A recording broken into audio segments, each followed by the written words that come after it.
internet tengah slow, padahal guna yang unlimited. Tahu tak, sebenarnya unlimited data sebenarnya tak unlimited pun. Mesti korang pernah tertarik kan dengan promosi unlimited data? Sebab saya pun sama. Dengan aja unlimited, terus rasa boleh layan YouTube, main game, scroll TikTok 24 jam. Tapi hakikatnya tak semua unlimited tu benar-benar unlimited. Jom kita bongkar realiti unlimited data yang ramai tak perasan. Yang pertama, Fair Usage Policy. FUP ni adalah had penggunaan data yang ditetapkan oleh syarikat telco untuk mengelakkan penyalahgunaan. Sebagai contoh, anda langgan pelan unlimited data, tapi bila lebih saja 100GB, tiba-tiba internet jadi perlahan. Sebabnya ada speed cap atau had kelajuan selepas kuota tertentu dicapai. Kesimpulannya, internet unlimited tu mungkin ada, tetapi kelajuan tak kekal laju. Lepas capai saja FUP, anda kena bersabar.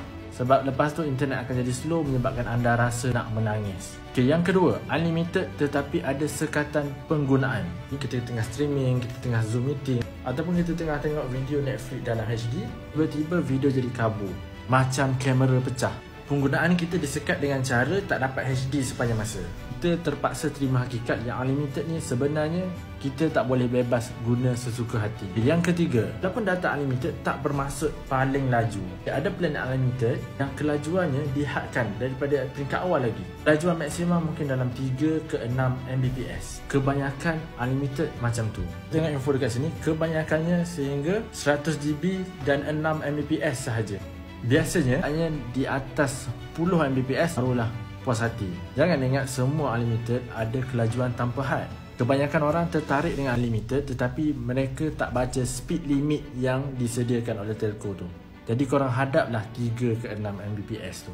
Keempat, bila line dah sesak, anda dikenakan dalam slow lane. Sebagai contoh, bila terlalu ramai pengguna dalam satu-satu kawasan, sistem akan utamakan pengguna yang menggunakan plan yang premium berbanding pengguna unlimited tetapi membayar yang lebih murah. Jadi waktu peak hour, anda akan rasa internet lebih lembab sebab telco tersebut mengutamakan pengguna lain yang membayar lebih mahal. Maksudnya kalau ramai guna serentak, korang kena beraturlah dalam kesesakan tu. Jadi kesimpulannya ialah unlimited tak sepenuhnya unlimited. Jadi sebelum korang teruja dengan unlimited data, baca betul-betul terma dan syarat supaya tak rasa tertipu. Tapi guys, saya dah jumpa satu telco yang mana dia bukan unlimited tapi kuota yang dia bagi lebih daripada unlimited dan sangat laju.